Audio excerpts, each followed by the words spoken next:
नक्सलियों के खिलाफ छत्तीसगढ़ तेलंगाना बॉर्डर पर इन दिनों बड़ा ऑपरेशन चल रहा है। छत्तीसगढ़ नक्सलवाद के खिलाफ निर्णायक मोड़ पर है। केंद्र और प्रदेश की राज्य सरकार मार्च 2026 तक छत्तीसगढ़ और देश से नक्सलवाद को खत्म कर देना चाहती है। इस मिशन में पहली कामयाबी के रूप में सुकमा जिले का बटेसट्टी गांव को देखा जा सकता है, जो अब पूरी तरह से नक्सल मुक्त हो गया है। छत्तीसगढ़ में हाल ही में दिनों में विपक्षी नेताओं ने सत्ता पक्ष की खुलकर तारीफ की, जिस पर सियासी गलियारे में एक नई बहस छिड़ गई है। नक्सल जैसे संवेदनशील मुद्दों को लेकर विपक्ष के नेता भी इसे भांपकर समय समय पर सरकार को अपना समर्थन जताते आ रहे हैं। छत्तीसगढ़ के गृह मंत्री और डिप्टी सीएम विजय शर्मा ने नक्सलवाद के खिलाफ सरकार का समर्थन जताने वाले बयान देने पर कांग्रेस नेताओं को फोन कर उनकी सराहना की और उनकी अनुमति लेकर उनसे हुई बातचीत को सोशल मीडिया में शेयर भी किया। लेकिन तारीफों का ये दौर छत्तीसगढ़ कांग्रेस के कई नेताओं के पेट में मरोड़ पैदा करने लगा है। अपने सीनियर नेताओं के मुंह से भाजपा सरकार की तारीफ उन्हें रास कतई नहीं आ रही है। अब इसी मसले को लेकर पीसीसी चीफ दीपक बैज ने कहा है कि गृह मंत्री यानी विजय शर्मा उन्हें सीधे फोन क्यों नहीं करते। उन्होंने गृह मंत्री को फोन करने की चुनौती तक दे डाली। 2023 में शायद सरकार बनने के बाद से केंद्रीय गृह मंत्री ने प्रदेश सरकार के साथ मिलकर प्राथमिकता से पूरी ताकत लगाकर एंटी नक्सल ऑपरेशन छेड़ दिया है। अकेले 2025 में ही 300 से ज़्यादा नक्सलियों को ढेर किया गया, वहीं सैकड़ों को गिरफ्तार किया गया और उससे कहीं अधिक नक्सलियों ने सरेंडर कर दिया है। इसी ताबड़तोड़ एक्शन और नतीजे पर विपक्षी नेताओं ने शायद सरकार का समर्थन करते हुए समय समय पर खूब तारीफ की कर दी है। पूर्व डिप्टी सीएम टीएस सिंहदेव ने नक्सलियों को रावण बताते हुए बीजेपी सरकार को राम की तरह प्रस्तुत किया यानी बताया। उसके बाद वरिष्ठ कांग्रेसी नेता सुरेंद्र शर्मा ने गृह मंत्री विजय शर्मा से फोन पर बात कर नक्सल मोर्चे पर कामयाबी की तारीफ की और पूर्व पीसीसी चीफ धनेंद्र साहू ने भी हाल ही में गृह मंत्री से नक्सल मोर्चे पर सरकार के एक्शन को खूब सराहा। गृह मंत्री विजय शर्मा ने दावा किया है कि पूर्व सीएम भूपेश बघेल और टीएस सिंहदेव भी नक्सलवाद पर राज्य सरकार के साथ हैं, लेकिन उनका ये समर्थन, ये तारीफ पीसीसी चीफ दीपक बैज को रास नहीं आई है। उन्होंने तंज कसते हुए कहा है कि कभी डिप्टी सीएम विजय शर्मा उन्हें भी फोन करे तो वे सरकार के कामों की हकीकत उन्हें बताएंगे। छत्तीसगढ़ तेलंगाना बॉर्डर में सालों से फल फूल रहे नक्सलियों की इस बार शामत आ गई है। चारों तरफ से घिरने के बाद उनके हाथ पैर फूलने लगे हैं। हजारों की संख्या में जवान अब उन्हें पूरी तरीके से नेस्तनाबूद करने के मुहाने पर खड़े हुए हैं। ऐसे में वे छटपटा रहे हैं और अपने तमाम चाहने वालों से मध्यस्थता जैसे बीच का कोई उपाय निकालने की जुगत में हैं। शांति वार्ता के प्रस्ताव पर गृह मंत्री अमित शाह की तरफ से रत्ती भर का रिस्पांस नहीं मिलने के बाद नक्सलियों को गहरा आघात लगा है। अब छत्तीसगढ़ के सीएम और गृह मंत्री भी कहने लगे हैं कि अब बातचीत के सारे रास्ते लगभग बंद हो गए हैं। ऐसे में खौफ खाए नक्सलियों को अब उन्हें समझ आने लगा है कि सरकार इस दफ़े फुल मूड में है। उनका काम तमाम होने में ज़्यादा समय नहीं बचा है। सो तेलंगाना के पूर्व सीएम से लेकर कई संगठनों के माध्यम से शांति वार्ता का रहकर प्रस्ताव भिजवा रहे हैं, पर सरकार की मनोदशा अब साफ साफ समझ आती है कि वे इस नासूर को अब हमेशा के लिए इतिहास के पन्नों पर दर्ज कराने पर आमादा हैं। साफ है कि छत्तीसगढ़ में पिछले कई दशकों से जारी नक्सलवाद का अंत दिखने लगा है।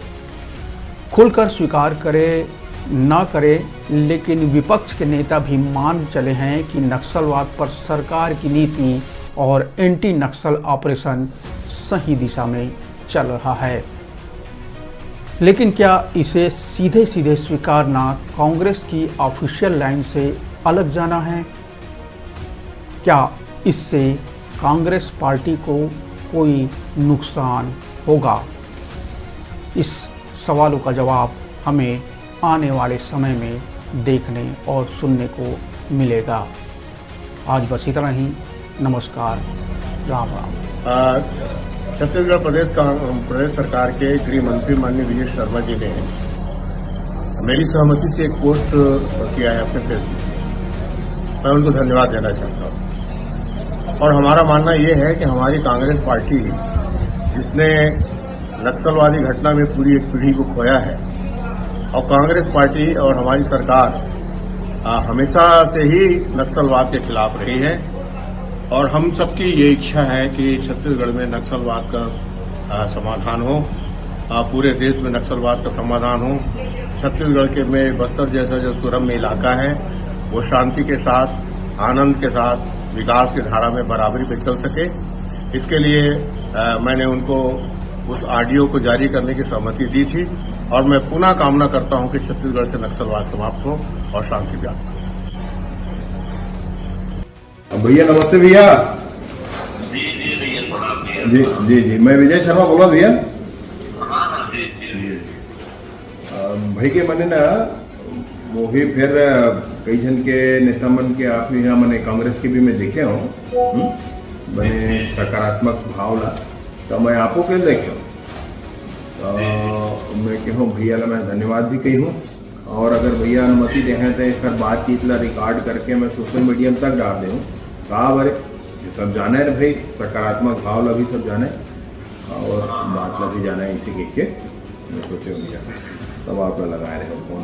मैंने कहा आप वो दिन के भाई हम सरकार के संग में हवन और ये लाल आतंक समाप्त होना चाहिए। इसी के आप बने के जो सच्चाई है उन्होंने तो बोलना ही है, हाँ नहीं। और ये मामला में बिल्कुल सरकार के साथ आत्मन के पहली बार आज अच्छा कार्रवाई हो देखा समाज के साथ। हाँ ये कई दिशा में काम करें भैया, जैसे कई दिशा में जैसे ना जो आज हुआ था जो कार्य हुआ भाई विपक्ष के मतलब ये नहीं कि हम सही काम के विरोध करो। हाँ सिद्धांत के नहीं है जो सही है बोलेगा जरूर बोलता नहीं। मैं देखे भी वो दिन बोले वो आप ना, तो मैं वो दिन के सोचा था आप लोग लगा हो के नहीं। और ये बात बहुत ही करें जैसे ना बस्तर ओलंपिक एक ठन करें तो वहाँ नौजवान वाला खेले बर एक दिन बस्तर पंडुम करके करें तो वहाँ सांस्कृतिक विषय लागू बढ़ाए बर आजे भैया आजे माननीय मुख्यमंत्री जी के हाथ से 2500 प्रधानमंत्री आवास मिलते भैया 2011 की सूची या आवास प्लस की सूची से, लेकिन 15,000 अतिरिक्त आवास लेके आए हैं केंद्र से। और उनमें से 2,500 आवास आज जिन नक्सल पीड़ित परिवार है तीन मन दे है अलग अलग से सर्वे करा करके ऐसने भैया पूरा बस्तर के जतका नौजवान मने बस्तर में शांति स्थापना पर अपन उच्चतम बलिदान दईन है, तो बलिदानी स्मारक ऐसे करके बना करके तो उमा कहते ओला शुरुआत करवाए हैं। और संगमरमर के मूर्ति सब जन के बनवा करके और लगवा हैं, तो शुरुआत भी हो गए है। और एक महीना में कई ठन शुरू हो जाए भैया। हाँ 500 से अधिक बनाना है भैया, हम लोग 500 से अधिक एक ठन के शेड बनाना और मूर्ति बनाना और बेस बनाना। एक पूरा कीमत एक ठन के 3,03,000 से आवत है। बहुत बड़े सम्मान है ना। हाँ सब गाँव में तो जरूर भैया जरूर नहीं जरूर भैया ये विषय में ना एक आध दिन संग में बैठ करके एम चर्चा कर ले भैया। एक आध दिन ही मैंने दुनिया को संदेश दे देवो कि भाई कुछ भी हुआ है तो हम संग में हमन पूरा ऐसे की क्या झीरम घटना के ही विषय में मैं सोचे हूँ भैया बार जाक में खुद वहाँ फूल चढ़ा के यहाँ वैसे की के कहा बरे हमारे छत्तीसगढ़ के नेतृत्व में भाई हमारे छत्तीसगढ़ के नेतृत्व में बातचीत अलग है। नक्सलियों के खिलाफ छत्तीसगढ़ तेलंगाना पार्टी से अलग हट करके हमारे राजनीति का नंबर नहीं प्रदेश में नहीं वो अलग है विचारधारा के विषय अलग है ये ऐसा विषय है जिनमें तो सबके बात एक ही है भाई कोनो बंदूक के नली से सरकार बनाना चाहिए तो लोकतंत्र में ये बात के रास्ता कैसे हो सकते कोई नहीं सके